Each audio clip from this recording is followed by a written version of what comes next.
Hi, and welcome to Ginger English. I'm Sarah, joined as always by Marcus, and today we have an A2 level podcast for you. And today's story is amazing. It is about a young girl. She is only 17 years old, but she becomes part of history. Are you ready? Let's start. Imagine this. It is January 1st, 1892. It is very cold in New York. There is a new building on a small island. The island is called Ellis Island. This is the first day for this new place.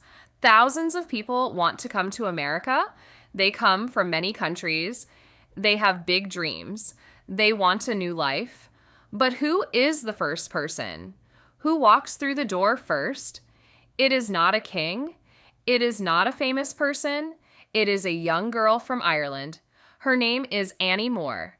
Annie is just 17. She is small. She has red hair. She is also very brave. Why is she brave? Because she travels alone with her two little brothers. Their names are Anthony and Philip. Anthony is 11 years old. Philip is only 7, 3 children, no parents, on a big ship, across a huge ocean. Can you imagine that? For 12 long days, they are on the ship. The ship is called the Nevada. The sea is rough. The cabin is small. There is not much food, but Annie is strong. She takes care of her brothers every single day. Why is Annie going to America? Her parents are already there. They moved to New York 4 years before. They work hard. They save money. They want to bring their children to live with them. Finally, after 12 days, the children see land. New York is in front of them. But there is a problem. The ship arrives one day too early. It is December 31st. The new immigration station on Ellis Island is not open yet. So the children must wait. They wait on the ship for one more night. It is New Year's Eve. Outside, they can hear ships in the harbor. The ships make loud noises. People are celebrating, but Annie and her brothers are still on the boat. They are tired, they are hungry, and they are so close to their parents, but they cannot see them yet. What happens the next morning? Why does Annie become so important? And does she finally meet her mom and dad again? Think about this for a second. You are 17. You have 2 small brothers. You don't have a phone. You don't have a map. You only have a few coins in your pocket. And you must take your brothers safely across the ocean. That is a big job for anyone. But for a teenager, it is huge. This is 1892. There are no big planes. There are no easy trips. Ships are often crowded. Some people get sick on the way. So every family takes a big risk. Annie's parents left Ireland because life there is very hard. There is not enough work or food. Many families are poor. So, like millions of other people, they go to America. They hope for a better life, a safe home, good jobs, a future for their children. Now, after 4 long years apart, the family is finally together again. Almost. Just one more night, just one more sleep. And then everything changes. Not just for Annie, but for thousands of people who come after her too. Today, we tell you the full story. It is a story about courage. It is a story about family. And it is a story about a brand new start in America. Let's begin. Thanks, Sarah. Hi, everyone. This is Marcus. Let's talk more about Annie and her family. Where do they come from? And what was life like for them before this big trip? Annie Moore is born in a city called Cork, in Ireland. Cork is in the south of the country. It is near the sea. In the 1800s, life in Ireland is not easy. Many years before, there is a terrible famine. This means there is not enough food for people. Millions of people get sick or hungry. Many people die. Many other people leave Ireland forever. Annie's family is one of these families. Her father's name is Matthew. Her mother's name is Julia. They have many children. Life is hard for them. There is little work. There is little money. Every day is a struggle. So, What do families like the Moores do? They make a hard choice. One or both parents travel to America first. They find jobs, they find a home, they save money. Then, after some time, they send money back home. This money pays for ship tickets for the rest of the family. This is exactly what happens to Annie's family. Matthew and Julia travel to America first. They go to New York City. It is a huge, busy city. It is very different from quiet Cork. There are tall buildings, there are crowded streets, there is noise everywhere, but there is also work, and there is hope. For 4 years, Matthew and Julia work hard in New York. They live in a small apartment, they save every coin they can. Their goal is simple: bring their children to America too. Meanwhile, back in Ireland, Annie takes care of her younger brothers. She is like a second mother to them. She cooks, she cleans, she helps them get ready for the journey. Annie is young, but she is responsible. Everyone trusts her. Finally, the day comes. Matthew and Julia send enough money. It's time. Annie, Anthony, and Philip will travel to America, but first they must get to the port. They travel to a city called Queenstown. Today, this city has a different name, Cove. Queenstown is a very important port.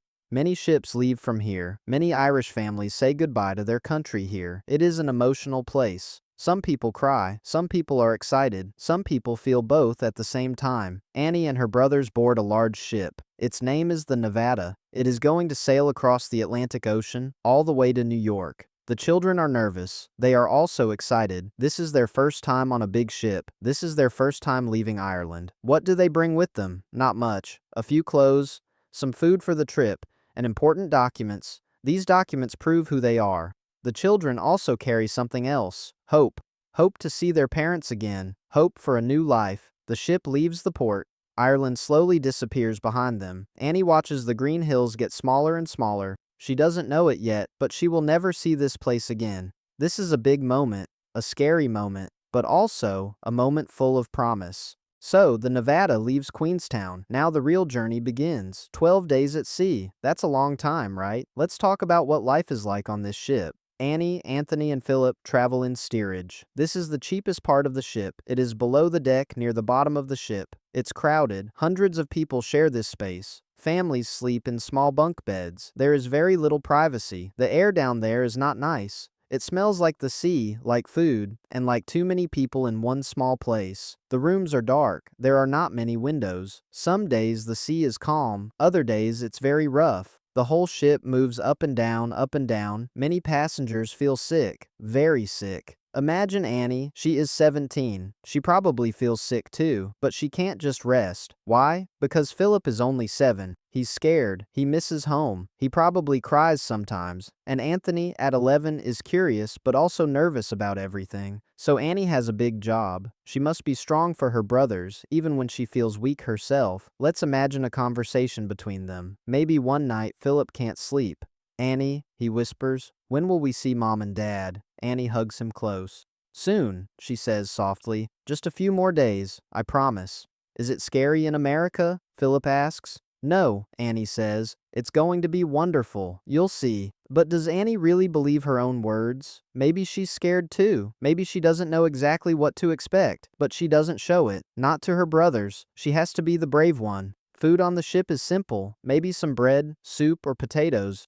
Not very tasty, but it keeps people alive. Every day feels the same. Wake up, eat a little, try to pass the time, sleep again. 12 days of this routine. But there are also good moments too. Sometimes passengers talk to each other. They share stories about their countries. Some people sing songs from home. Music helps people feel less alone. Maybe Annie hears Irish songs, and for a moment, she remembers her village, her friends, her old life. Children also find ways to play. Maybe they play simple games. Maybe they make new friends from other families. Even in hard times, kids find joy. As the days pass, excitement starts to grow. Passengers begin to talk about America. What will it look like? What will their new life be like? Everyone has questions. Everyone has dreams. Finally, on the 12th day, something amazing happens. Someone shouts, "Land! I see land!" Everyone rushes to the deck. They push to get a better view. And there it is, in the distance, the coast of America. New York Harbor. People start crying. People start laughing. Some people hug strangers. After 12 hard days, they made it. Almost. For Annie, this moment is huge. Her parents are somewhere in that city. Soon, they will be together again. But there's a small problem. It's December 31st, and the ship arrives just one day too early.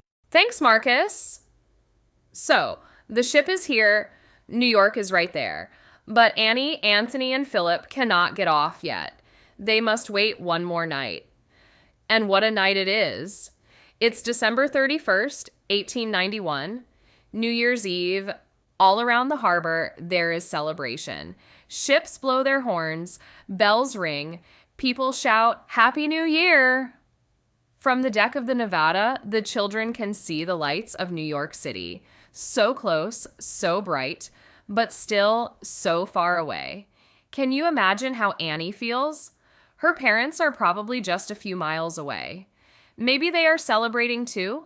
Maybe they are thinking about their children somewhere out on the water. Do they know the ship has arrived? Maybe not yet. The night is long. The children try to sleep, but it's hard.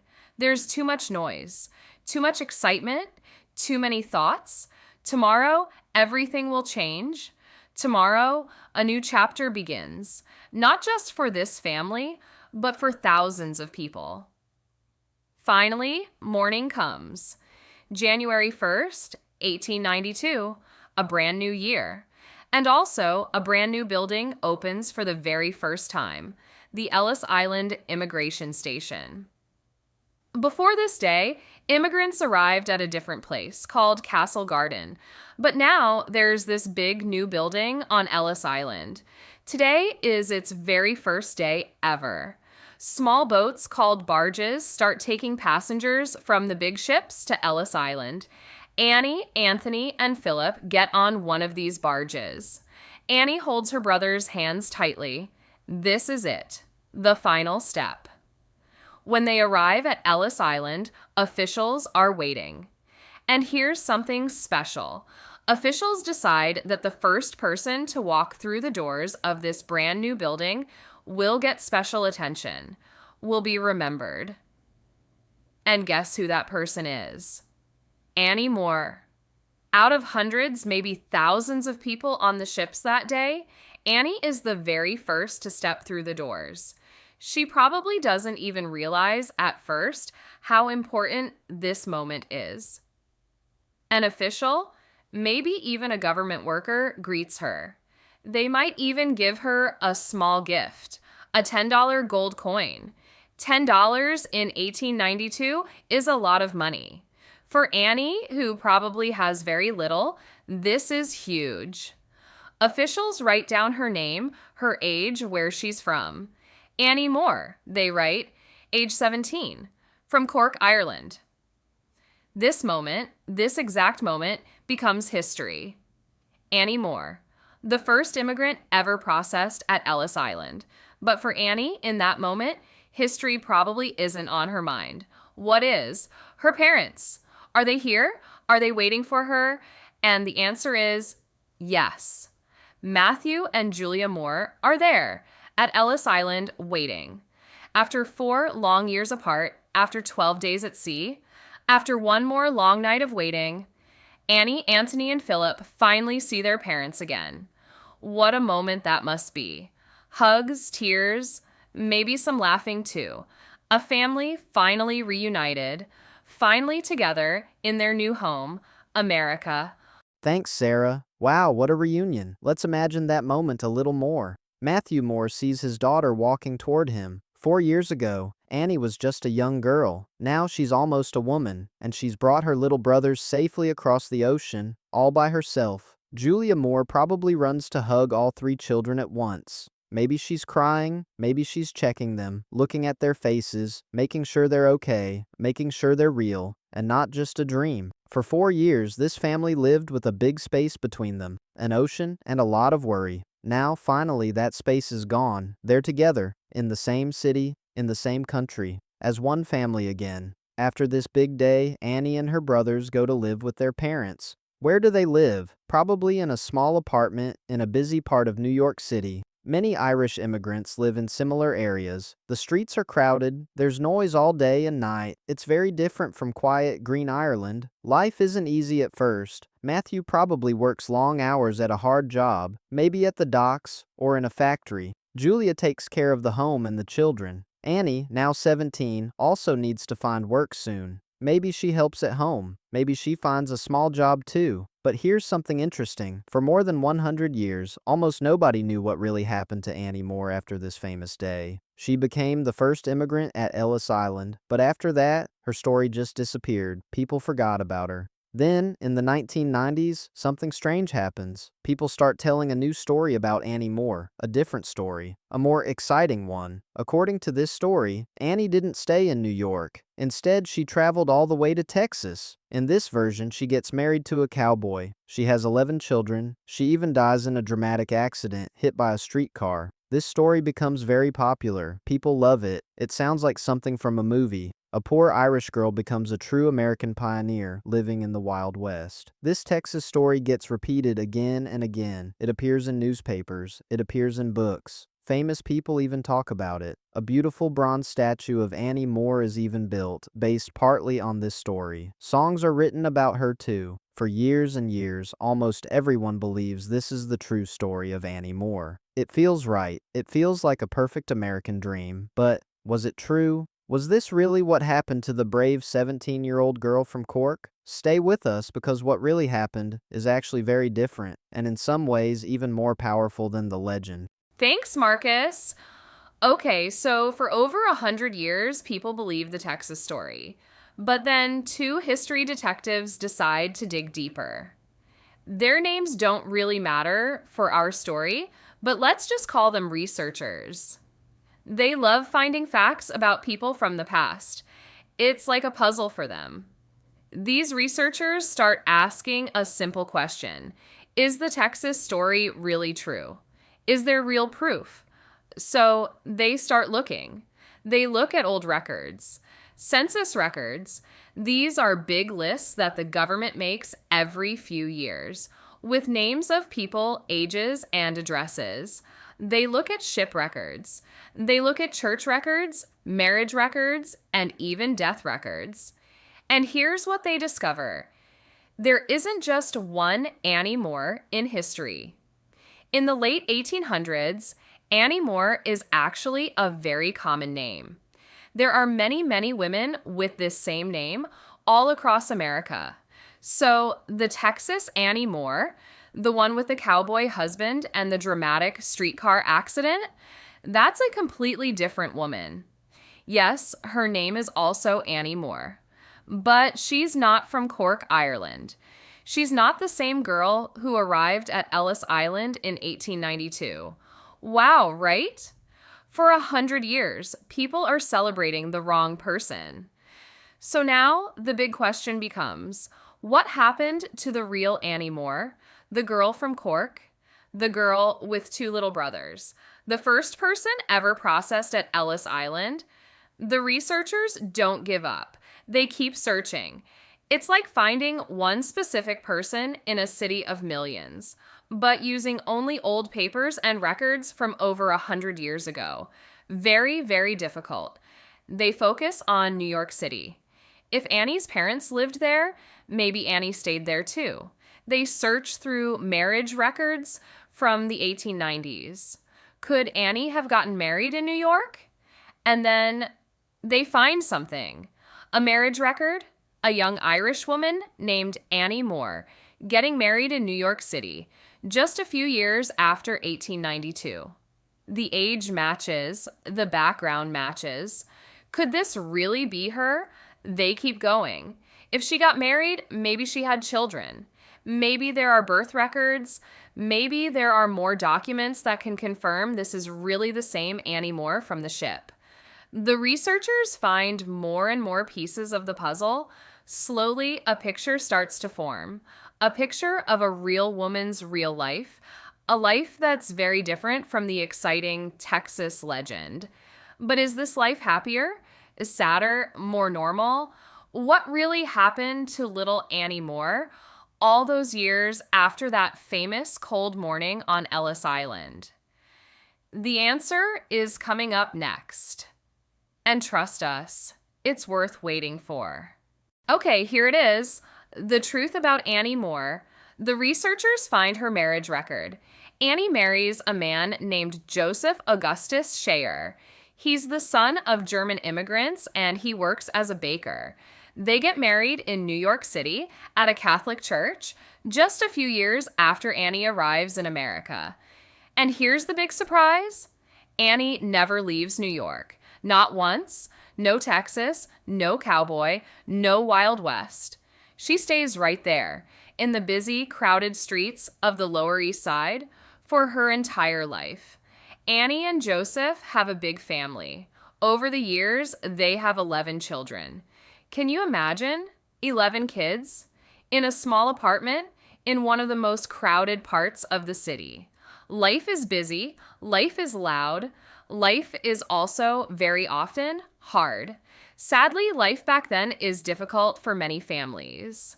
Sickness spreads easily in crowded city neighborhoods. Several of Annie's children die when they are still very young. This is heartbreaking, but unfortunately, it's also common for working families in this time period. Annie spends her days taking care of her home and her children. Money is often tight. Joseph works hard as a baker, but it's not an easy life. There are no fancy parties, no statues, no songs about her. Not yet, anyway. Just daily life. Work, family, struggle, love. Annie Moore passes away in 1924. She is 50 years old. Her heart simply gives out. Too many years of hard work and hard times. She's buried in Calvary Cemetery in Queens, New York. But here's a sad detail. For decades, her grave doesn't even have a headstone. No name, no mark, nothing. Just like the world had completely forgotten about her again. That is, until those researchers find her. In 2006, after all their hard work, they finally confirm this is the real Annie Moore, the girl from the ship, the first person at Ellis Island. Not a Texas legend. A real woman with a real, difficult, ordinary American life. And what do the researchers do next? They don't just write a report and move on. They raise money. They organize a special ceremony. And finally, over 80 years after her death, Annie Moore gets a proper headstone. Her name is written in stone for everyone to see forever. Even more amazing, they find many of Annie's living relatives, people all over America who didn't even know they were related to the first immigrant at Ellis Island. Imagine getting that phone call. So, what's the real story of Annie Moore? It's not a fairy tale with a cowboy and a happy ending.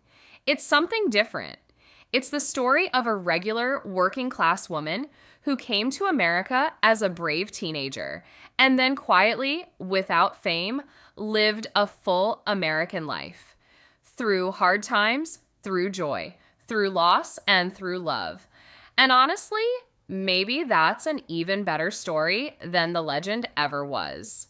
Thanks, Sarah. Wow, what a story, right? Let's take a moment to think about it. Annie Moore starts her journey as a regular 17-year-old girl. She's not rich, she's not famous, she's just a young woman not famous. She's just a young woman taking care of her little brothers, crossing a huge ocean full of hope. And then, for a moment, just one cold morning in January 1892, she becomes part of history, the first person ever to walk through the doors of Ellis Island. But after that famous moment, her life becomes normal. She gets married, she has a big family, she works hard, she faces sad times like losing some of her children, and she also has happy times too, we can imagine. Family dinners, holidays, small daily moments of joy. For over 100 years, the world forgets about her. Then for a while, the world remembers the wrong story about her, a fun, exciting, but completely false Texas legend. And finally, thanks to some very dedicated researchers, the world learns the true story. So, what can we learn from Annie's story? First, courage isn't always loud or dramatic. Sometimes courage is just a teenager taking care of her younger brothers on a scary 12-day trip across the ocean. Quiet courage, everyday courage.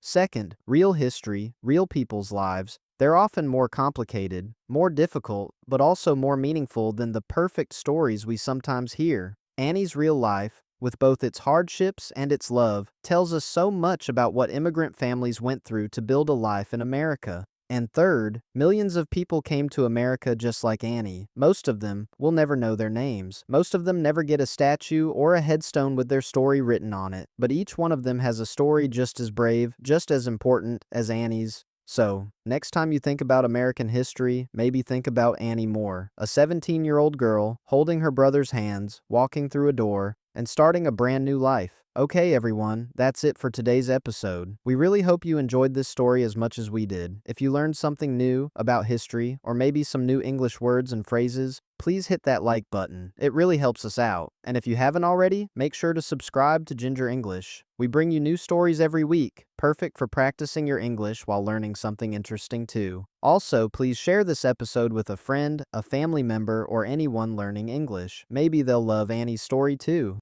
Thanks so much for listening, everyone. This is Sarah and Marcus saying goodbye for now. See you next time, right here on Ginger English.